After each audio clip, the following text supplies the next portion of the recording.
Research without reflection is just noise. And today, we're going to help you switch from noise to clarity. So let's dive in. Come on, let's go. I don't know what comes next, but I couldn't care less. I refuse to be stressed. There's no fear in my chest. Hear the boom from my stairs. Walk away from the pain I've been through. This feeling I'm feeling is brand new. This the moment I break through. Welcome to 10 Minute Masterclass, your weekly mic drop for business breakthrough. I'm your host and lead MC, Trey Sheneman, and it's my goal each week on 10 Minute Masterclass to teach you timeless business principles that should help solve today's business problems.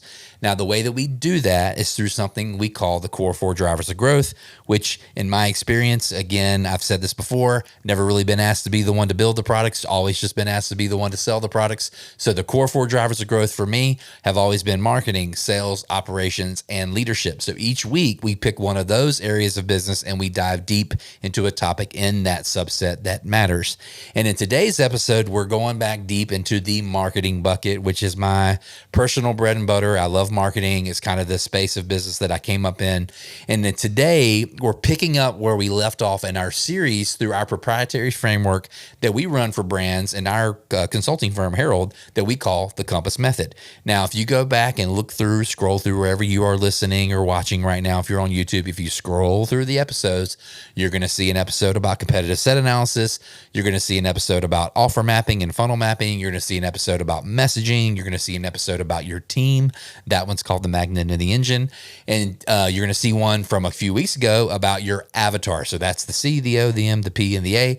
Today, we're going to talk about the first S in the word compass, which is about doing a SWOT for synthesis, a SWOT for synthesis. So it's a little bit of a tongue twister there. A SWOT, a strengths, weaknesses, opportunities, and threats analysis, is something people have learned in business school since the dawn of time, whenever business school was, that is. And the difference we're going to teach you here is we're not doing a general SWOT. We are going to be talking about a SWOT analysis that you do using the components of the actual Compass process itself. Because at the end of the day, most businesses gather information, then let it die in some spreadsheet graveyard somewhere.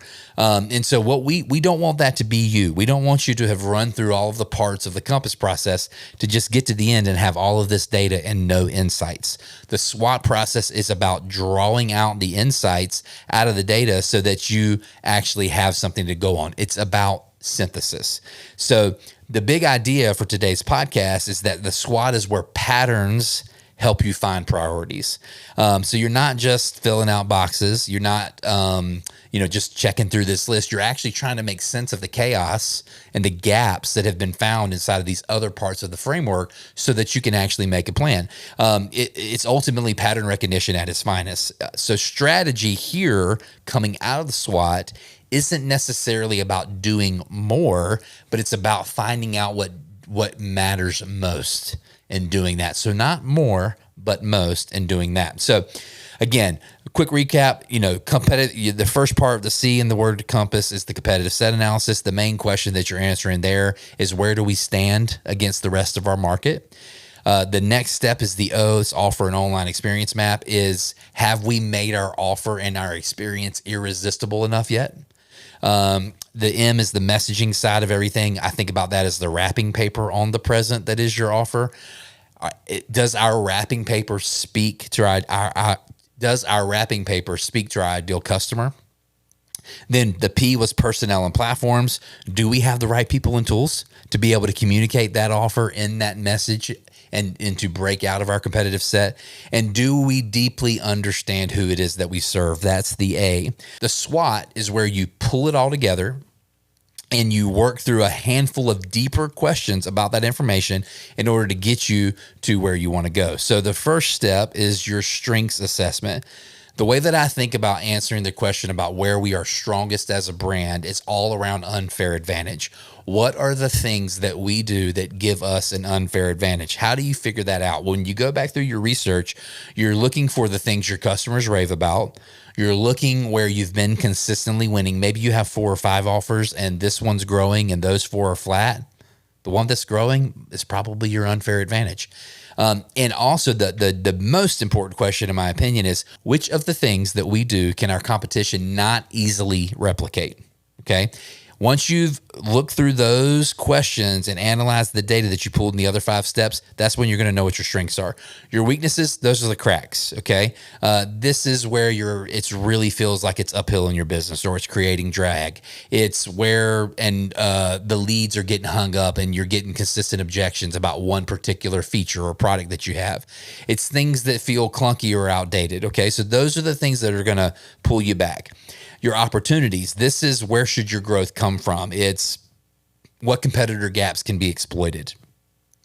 Maybe there's a second or a third avatar type that you had missed out on when you first started your company that you've now found because you went through the Compass process.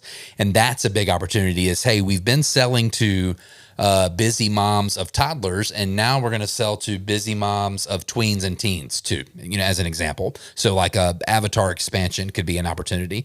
And then the last area of the SWOT is, of course, the threats. That's the T. And the big question you're trying to answer when you're looking at the T area of the SWOT is, what could derail this? Like, is there some marketplace shift or dynamic that's going on? Is one of the competitors like really kicking our butts when it comes to our differentiation?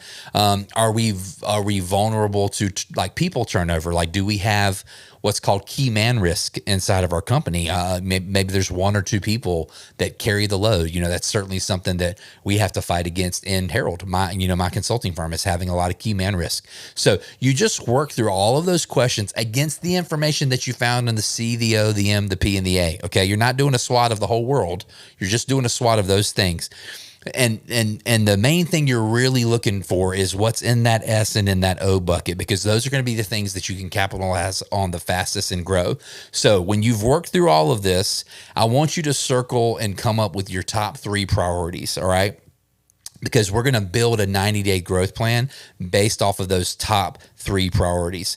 So one of the priorities could be killing one of your weaknesses. I know that sounds violent, but it's like, hey, stop doing that thing that's holding you back. That could be a priority. Of course, another one of your priorities could be to do more of the thing that was working, okay? And another category of priorities could be to create. So it's keep, kill, or create. And those are the ways that you decide what the sort of the linchpins of a good 90-day plan are going to be based off of this. So let me just work you through like a quick mental model example here. Let's say I recently finished a compass for a SaaS client, which I did by chance. And let's just say one of their strengths was they had insanely high customer retention. And let's say one of their weaknesses was they had low brand awareness and no one really knew they existed except for the ones that had already hired them. So let's say the opportunities that presented themselves were all of their competitors were going up in price, leaving a gap for a high value, lower cost player who has a really high chance to keep customers paying them because it's a good product. And let's say Google is recently rolling out and announced an AI feature that might turn that industry on its head in 3 or 4 years. So what's their 90-day play in that situation? Well, they really need to go out with a heavy branded campaign with a bit of a pricing guarantee. They need to maybe lean into some switch and save kind of messaging because they are the more affordable option in the stack. And maybe they also need to invest in some AI in their own product so that Google's AI tool that they've announced doesn't take them out of the market altogether. That's how you would analyze the things that come out of a compass and build a very specific 90-day plan that fits exactly where the business is. So listen, if you've listen to me at all, and if you've tried to do some of the steps in the compass on your own, if you do all of the steps, but you don't actually get to the 2 S's, the SWOT and then building the strategic plan, which we'll talk about next time we get into marketing. If you don't do that, you've kind of missed the boat. In other words, you just wasted your time, did a bunch of research that's not really going to matter. So take some time this week, run your SWOT analysis. If you need help running this play or you get stuck with anything, shoot me a DM on LinkedIn. I'll be happy to help. You can also join our newsletter, which is on 10 Minute Masterclass's website, which is 10minmc.com. Whenever this episode drops, there will be a newsletter that comes out, and I've got a pretty cool tool that I'm going to give to our newsletter subscribers that's going to help them with their SWOT analysis. So hopefully, like always, you've gotten some value out of this episode. I think all of us are drowning in data in most areas of our business. We want to be people that focus on insights. Data is a good place to start, but insights are the things that are going to make a difference. So be a person that goes after the insights. Use this system to get to them. Hope you got some value out of this. And until next time, we'll see you on the flip side.